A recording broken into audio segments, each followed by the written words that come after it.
Give thanks to trailblazers who bent the arc of our nation towards justice. They called Charlie Sifford the Jackie Robinson of golf. But what Sifford did was harder. He broke the color barrier without teammates and without Branch Rickey. He did it by himself and through more hazards than any golfer in history. He played through death threats, hecklers, and relentless harassment. Haters would pick up his ball in the fairway and throw it in the rough. He'd find his ball under trash. Once, he found human feces in the cup. But Sifford didn't just have black skin, he had thick skin. "I don't stay down," he once said, chomping his ever-present cigar. "I fight back." The man Tiger Woods called Grandpa was born in Charlotte, 1922.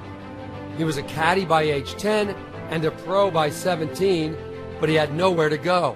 The PGA Tour's Caucasians-only rule made sure of that. So Sifford was left to play the Negro Tour, winning the Negro Open 6 times, including 5 in a row. The Caucasians-only rule was changed in 1961, but by then, Sifford was 39. He'd been sidelined for the greatest years of his career. And yet for the first 9 years on tour, he never finished out of the top 60 in money, despite not being able to stay in many of the player hotels or even eat in the clubhouses. Fellow tour pros like Bob Rosberg would bring him an extra plate, and they'd eat out back with the caddies. No wonder when Sifford, then 45 years old, won the 1967 Hartford Open, he wept.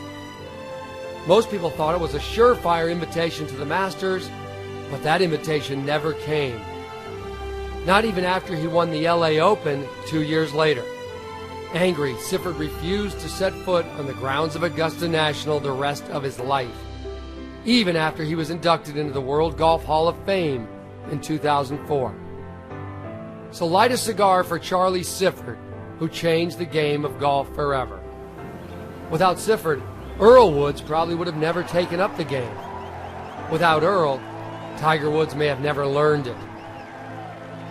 Earl Woods once said, "Charlie Sifford took the punishment, the ridicule, and he still persevered. For that, he should always be remembered."